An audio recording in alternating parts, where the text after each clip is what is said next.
Olá, que bom ter a sua companhia para esta exploração. Hoje a gente vai investigar a fundo os fundamentos do psicodiagnóstico. E para isso, vamos nos basear num material bem rico da Jurema Alcides Cunha. Já surgiu aquela dúvida sobre o que acontece de verdade numa avaliação psicológica na clínica ou qual a diferença real entre só aplicar um teste e fazer um psicodiagnóstico completo? É aqui que a gente começa. Exatamente. É um campo fascinante, sabe? Tem uma história, assim, cheia de idas e vindas. E as implicações práticas são muito importantes. A ideia aqui é desvendar mesmo o que é o psicodiagnóstico, de onde veio, para que serve e, claro, como ele funciona na prática clínica hoje. Então, vamos lá. Vamos desembrulhar isso? Começando pelo básico, né? O que define, assim, precisamente o psicodiagnóstico? Bom, a fonte principal que a gente está usando, da Jurema Alcides Cunha, ela é bem clara. Psicodiagnóstico é uma avaliação psicológica. Mas, e aqui está o ponto, com propósitos clínicos. Essa é a chave. Não é qualquer avaliação que a gente faz por aí. Isso já mostra que é algo mais Exato. direcionado, né? Isso. Que uma avaliação geral. O material parece bater bastante nessa tecla da especificidade, certo? Certíssimo.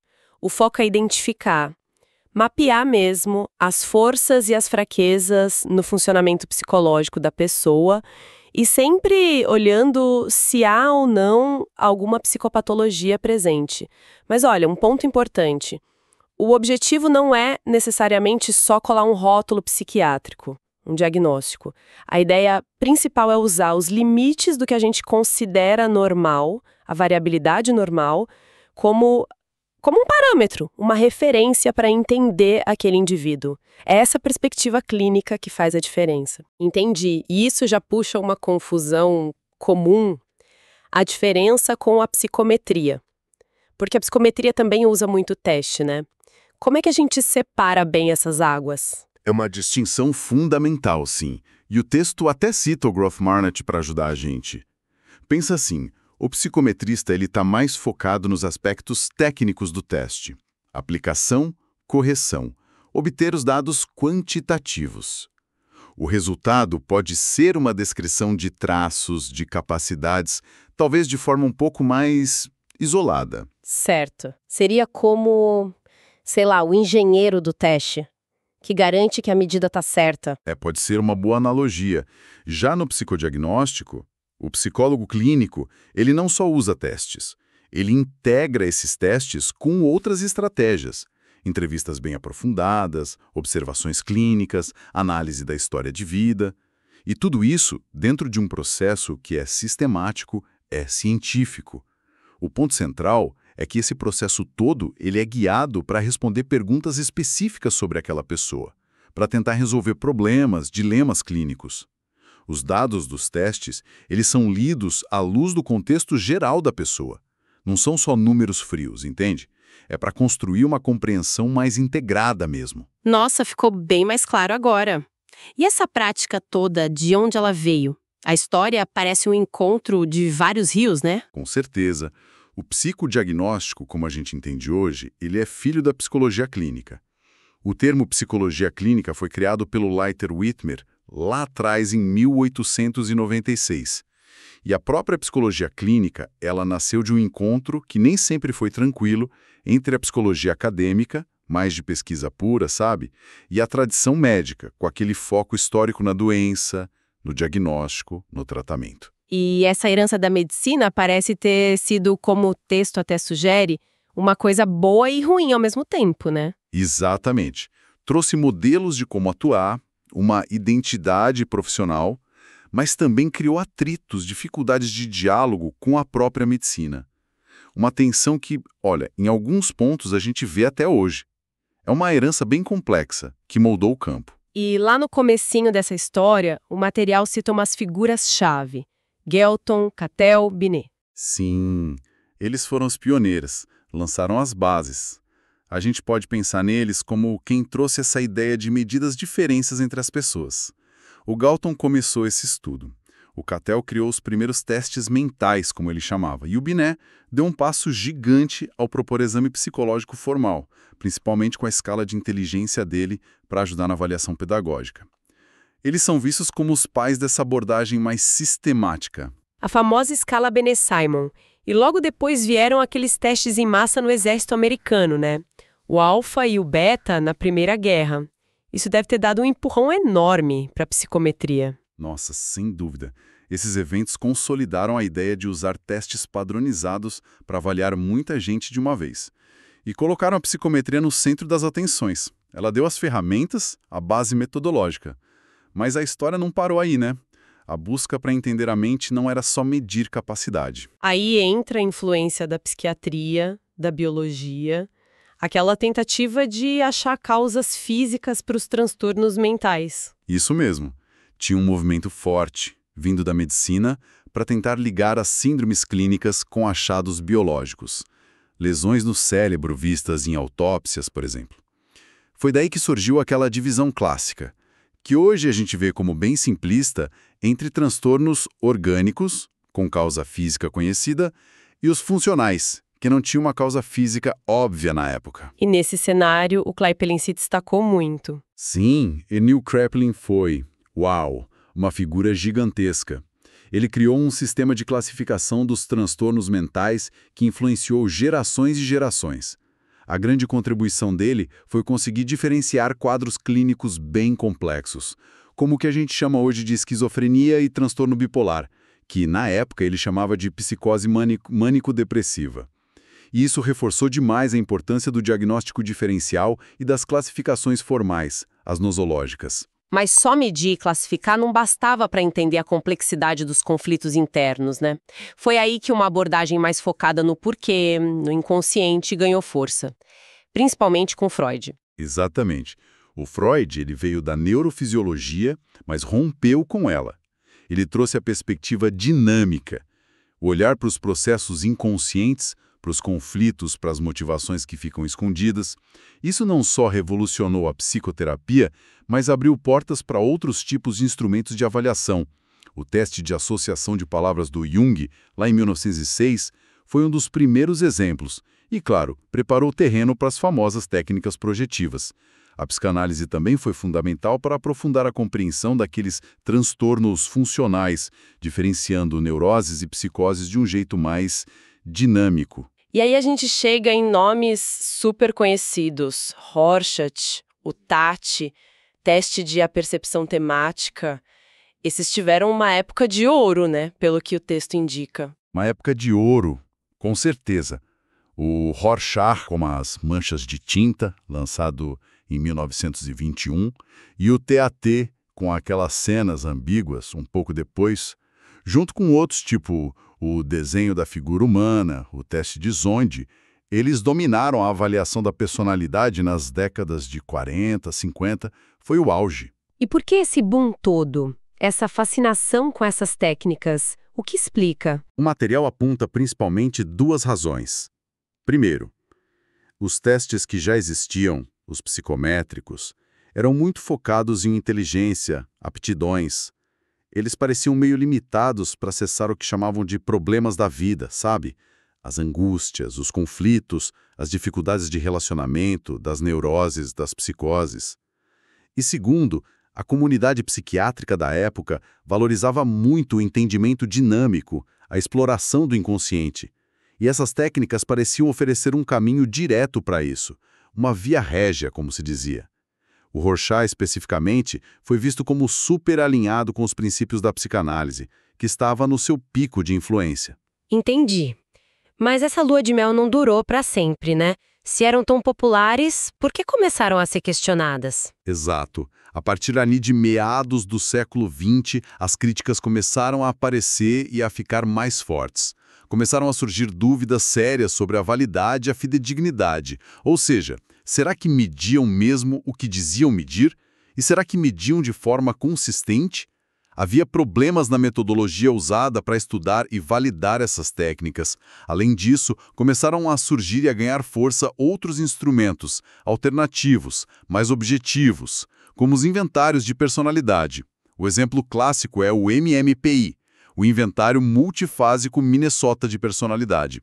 Imagino que a ligação forte com a psicanálise, que também começou a ser questionada em alguns meios, e a dependência da interpretação mais intuitiva do clínico. Isso também deve ter pesado contra, né? Sim, com certeza. A falta de sistemas de pontuação que fossem claros, objetivos, aceitos por todo mundo, para muitas delas, e essa grande dependência da interpretação subjetiva de quem aplicava. Isso gerou desconfiança em setores que buscavam mais rigor científico. O interessante aqui é ver como aquele fascínio inicial, né, aquela ideia da janela para o inconsciente, acabou esbarrando na necessidade crescente de mais rigor, mais validação científica na psicologia clínica. Então essas técnicas projetivas sumiram? Ou ainda tem um lugar? Não sumiram completamente. Elas ainda são usadas, sim, mas o lugar delas mudou. Hoje existem sistemas de correção, de interpretação bem mais sofisticados, com mais base empírica para algumas delas. O próprio Rorschach tem o sistema compreensivo do Exner, por exemplo, mas elas perderam aquela posição de hegemonia, sabe? A tendência hoje no psicodiagnóstico valoriza muito mais a integração de vários métodos. E qual seria essa tendência atual? O que predomina mais hoje em dia? Olha, a gente vê uma ênfase maior em usar múltiplos métodos. Instrumentos objetivos com boas qualidades psicométricas, validação, normas atualizadas, tudo isso. Entrevistas diagnósticas mais estruturadas ou semi-estruturadas para aumentar a confiabilidade da coleta de dados.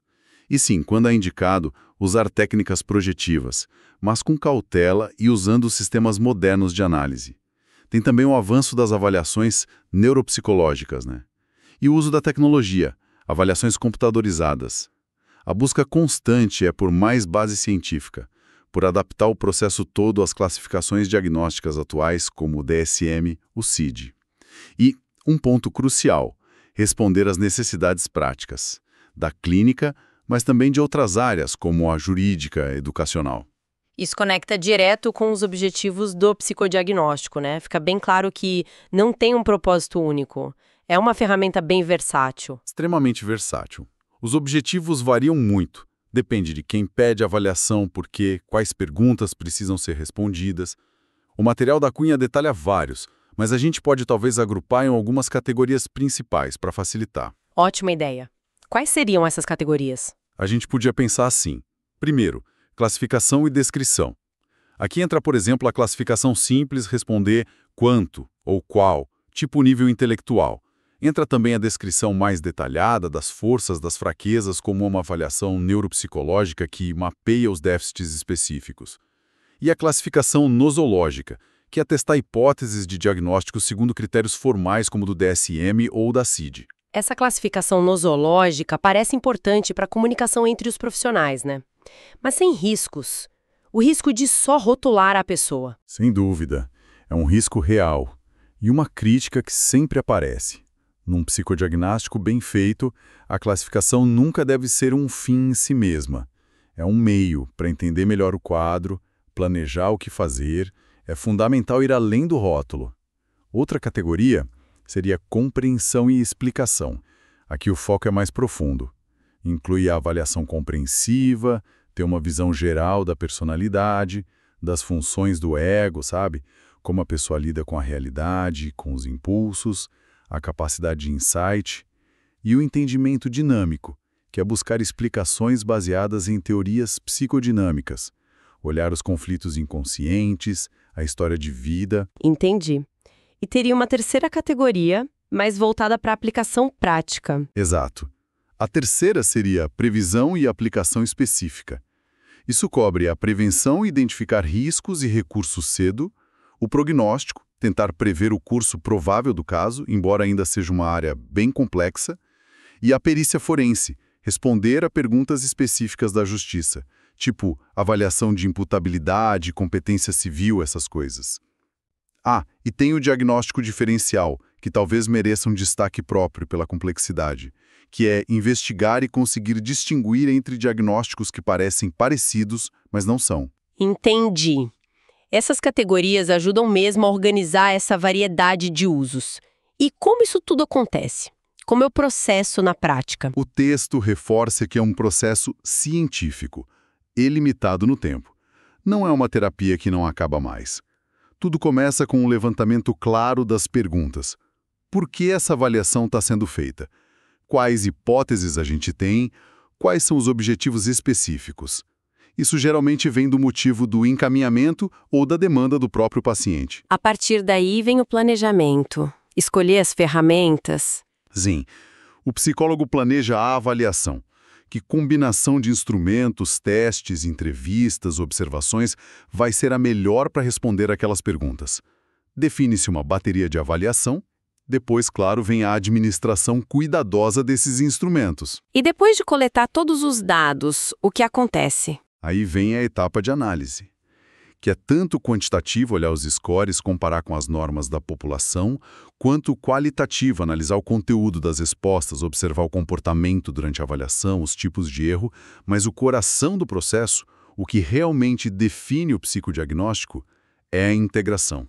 Integrar tudo, os resultados dos testes entre si e com toda a história da pessoa. Nossa! Essa parece a parte mais desafiadora que exige mais raciocínio clínico mesmo. Exatamente aí que está a expertise.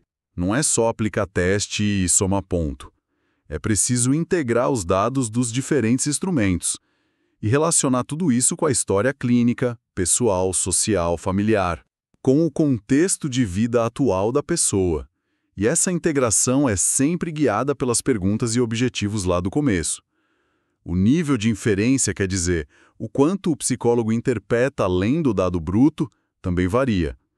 Numa perícia, por exemplo, a inferência tem que ser muito mais contida, baseada em evidência direta. É diferente de uma avaliação para indicar uma psicoterapia dinâmica. Dá para dar um exemplo rápido? Para ilustrar um pouco? Claro. Imagina alguém que chega encaminhado com queixa de tristeza profunda, falta de energia. O psicodiagnóstico não ia só aplicar um questionário de depressão e pronto. O processo ia envolver entrevistas para entender a história, o contexto, talvez testes de personalidade para ver recursos, vulnerabilidades, testes cognitivos se tivesse suspeita de afetar a concentração, por exemplo. A integração ia tentar entender, é um quadro depressivo primário? É uma reação a um estresse específico? Tem traços de personalidade que contribuem? Tem sintomas de ansiedade importante junto? Essa integração ajudaria a diferenciar o quadro diagnóstico diferencial e a indicar o melhor tratamento. Entendi. E o material bate muito na tecla da comunicação com quem pediu a avaliação. Parece um ponto crítico. Absolutamente essencial. A Cunha cita o Zucker, o Groth-Marnet, sobre como é importante o psicólogo entender de verdade o que a fonte que encaminhou, seja um médico, um juiz, a escola, precisa saber. Muitas vezes os pedidos chegam vagos. Solicito avaliação psicológica. Só isso. Se o psicólogo não vai atrás para clarificar, corre o risco de fazer um trabalho tecnicamente impecável, mas que não responde à questão real. E aí pode gerar aquele relatório cheio de informação técnica, super correto, mas inútil para quem pediu, como diz o Groth-Marnet. Exatamente. É responsabilidade do psicólogo fazer essa ponte, entender o vocabulário, as expectativas, as decisões que vão ser tomadas a partir da avaliação. Quais são as perguntas que estão por baixo daquele pedido? Que impacto essa avaliação vai ter? Sem essa clareza, o potencial todo do psicodiagnóstico se perde. A comunicação eficaz dos resultados é tão importante quanto a qualidade da avaliação em si. De entrevistas para uma linguagem que um juiz, por exemplo, entenda, sem simplificar demais a ponto de perder a precisão. É um equilíbrio delicado, sem dúvida. Exige muita habilidade para adaptar a linguagem para quem vai ler ou ouvir. Focar no que é mais relevante para a pergunta que foi feita. Ser claro sobre o grau de certeza das conclusões e sobre os limites dos instrumentos e do próprio processo. Não é fácil, não. Mas é fundamental para o trabalho ter um impacto real. E quem é que faz o psicodiagnóstico? É uma tarefa só do psicólogo? Olha, quando o processo inclui aplicar e interpretar testes psicológicos que são de uso restrito do psicólogo por lei, aí sim. O psicodiagnóstico nesse formato completo com testes privativos é uma atribuição exclusiva do psicólogo clínico com formação para isso. Porém, o ato de fazer um diagnóstico psicológico num sentido mais amplo, avaliar o estado mental, identificar sintomas, classificar usando critérios clínicos, isso pode ser feito por outros profissionais, psiquiatras, neurologistas, dentro do modelo médico deles, ou por equipes multiprofissionais. E como os casos acabam sendo distribuídos entre esses profissionais? O texto fala de uma questão histórica interessante sobre isso. Sim, historicamente, tinha uma tendência a encaminhar casos que pareciam mais graves, com risco de suicídio, sintomas psicóticos muito intensos, necessidade de medicação, internação mais para psiquiatras, e casos vistos como menos graves, problemas de relacionamento, ansiedade, as neuroses, mais para psicólogos. Mas essa visão está mudando, né? A tendência hoje é considerar menos a gravidade aparente e mais a complexidade do caso, e a necessidade de uma avaliação mais aprofundada, mais multifacetada, que muitas vezes só o psicodiagnóstico, com essa integração de vários métodos, pode oferecer. Fica muito claro, então. Psicodiagnóstico é bem mais que só aplicar uns testes. É um processo clínico, sofisticado, com raízes históricas variadas, muitos objetivos possíveis e exigem não só conhecimento técnico, mas um raciocínio clínico afiado, capacidade de integrar informações de naturezas diferentes e, ponto crucial, comunicar bem o que se achou. É uma ferramenta poderosa mesmo. Sem dúvida. É um campo que, olha, evoluiu demais desde o começo. E continua se adaptando, buscando sempre mais rigor científico, validação dos métodos e relevância para as demandas complexas no nosso mundo hoje. É um processo dinâmico, né? Assim como a própria mente humana que ele tenta entender. E para a gente fechar com uma reflexão, o material destacou muito essa importância de alinhar a avaliação com as perguntas de quem pede e de comunicar os resultados de forma útil.